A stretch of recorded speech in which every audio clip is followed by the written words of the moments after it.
Les aléas du direct, troisième et dernière partie avec, on vous l'avait annoncé, l'homme le plus en vue de la journée en Languedoc-Roussillon. Je veux parler du recteur, Christian Philippe, qui est avec nous. Encore qu'il m'expliquait juste avant que finalement, lui, la veille de la rentrée, son travail, normalement, s'il a été bien fait, il est terminé, c'est ça ? Tout à fait. Donc Bonsoir. vous avez passé une journée peinard aujourd'hui. Oui, peinard, c'est peut-être beaucoup dire.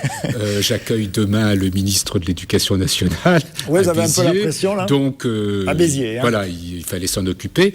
Mais j'oublie pas que le jour de la rentrée, c'est un jour particulièrement important, surtout pour nos élèves, leurs parents. Et j'ai eu toute la journée quand même une pensée toute spéciale à leur intention. 478 000 et quelques élèves dans l'ensemble de l'académie, primaire, collège et lycée. Et la question que vous attendez, évidemment, vous y êtes rodé. Il y en a à peu près presque 4 000 en plus et il y a 200 professeurs en moins. C'est logique pour vous ? Logique, c'est beaucoup dire. Hein. Nous avons des contraintes budgétaires, mais chacun connaît la crise économique internationale, la nécessité de notre pays de retrouver un équilibre budgétaire. Donc, voilà, l'éducation nationale ne peut pas malheureusement être exempte de ces contraintes. Il faut quand même dire deux choses. La première, c'est que même en dépit de ces suppressions, le taux d'encadrement sera à cette rentrée meilleur qu'il l'était il y a 10 ans, par exemple, pour prendre une référence. Ça veut dire que dans les 10 dernières années, il y avait eu une croissance du... Oui, tout à fait. Oui, du nombre de professeurs. Tout à fait. Et en particulier dans cette académie sous-encadrée. Donc cette année, on a moins de moyens, mais on a beaucoup plus de moyens qu'il y a quelques années rapportés au même nombre d'élèves. Mais surtout, ça nous a obligés à nous organiser différemment. La priorité, ce sont les professeurs devant les élèves.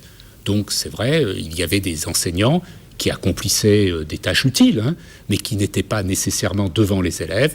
Eh bien cette année, nous privilégions, ce qui est normal, la présence devant les élèves.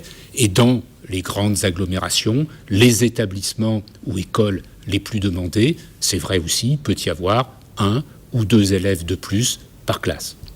Alors, je vais vous montrer ces images. Je ne sais pas si vous les avez déjà vues, mais vous connaissez l'histoire. Ça se passe à Montaut ce matin, vers 8h30. Vous avez vu les images. Ce sont les moutons qui envahissent la cour de récréation. Alors, c'est une action particulièrement spectaculaire des parents d'élèves. Il s'agit là de dénoncer des fermetures de classes alors qu'il y a plus d'élèves.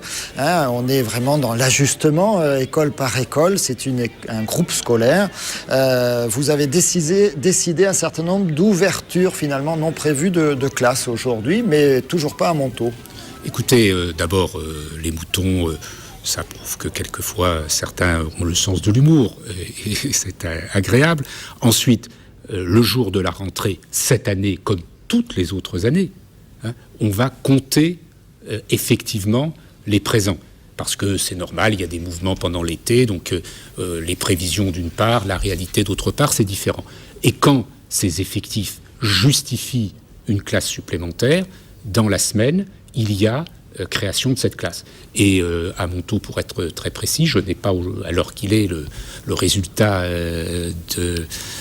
du comptage qui a été fait par l'inspecteur. Si les effectifs le justifient, il y aura là, comme ailleurs, un moyen supplémentaire permettant l'ouverture d'une classe. Non, c'est fonction. Il faut bien avoir un critère. Il paraît qu'il y a un truc, là, j'ai entendu ça. Il faut bien se fixer un nombre au-dessus duquel on crée une classe. Il y a un petit jeu de chat et de souris là, entre les inspecteurs et les parents d'élèves. C'est que vous iriez compter les élèves l'après-midi ou dans les petites classes, souvent les enfants restent faire la sieste chez eux. Et donc du coup, les parents d'élèves se surmobilisent pour éviter en maternelle, que tout le monde soit là. Si vous voulez, il faut, je crois, aussi être en effet juste. Quand on a 32 élèves, dit-on, dans une maternelle, chacun a connu cette situation en tant que parent. Ça ne veut pas dire qu'on a tous les jours, matin et après-midi, 32 élèves dans une classe.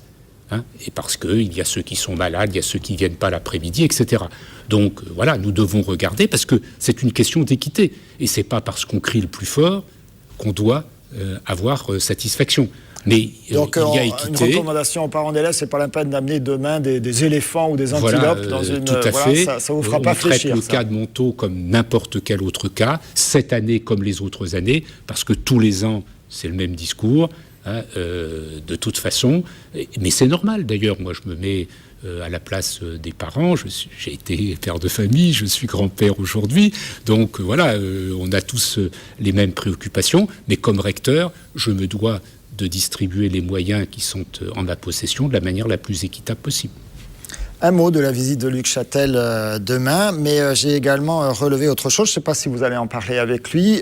Comme on est dans l'émission du lundi, on parle plutôt de sport, vous l'avez compris. Cette nouvelle formule ou expérience cours le matin, sport l'après-midi, ça va être ça a démarré en France et chez nous, enfin en Languedoc-Roussillon l'année dernière. Nous ajoutons un établissement supplémentaire, le Collège des Escoliers de la Mosson, ici à Montpellier cette année. Bon, donc l'idée, c'est de voir si, avec un rythme différent, il y a de la part des élèves, disons, un confort supplémentaire, des résultats en amélioration. On ne pourra jamais, soyons honnêtes, proposer ceci partout à tous les élèves, parce que nous n'aurions pas assez d'installations. Mais dans chaque établissement, que pour certains élèves, on puisse proposer des formules différentes. Alors ça peut être le sport, ça peut être dans un autre établissement, une activité artistique ou autre chose. Je crois que c'est souhaitable et nous menons ces expérimentations pour mettre plus de souplesse dans le système pour répondre aux besoins des élèves. Luc Châtel, demain dans l'Hérault, pour ? Il vient donc pour mettre en avant ce qu'on appelle les réseaux d'éducation prioritaire, maintenant éclair, c'est-à-dire pour montrer l'attention qui est portée à des établissements situés dans des quartiers dits difficiles, que malheureusement, quelquefois, les parents veulent éviter, mais qui sont des établissements où le service public doit être présent, où nous accordons des moyens importants, où nous mettons en œuvre des pédagogies spécifiques.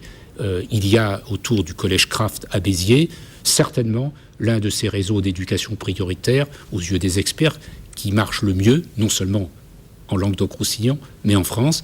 Et donc le ministre vient reconnaître en quelque sorte ce qu'ont pu faire les enseignants des écoles et du collège Kraft. Ce sera demain à Béziers, une grosse journée pour Christian Philippe, le recteur de l'Académie, après sa journée tranquille en charentaise aujourd'hui, comme il nous l'a précisé en début de cet entretien. Merci d'être venu sur notre plateau.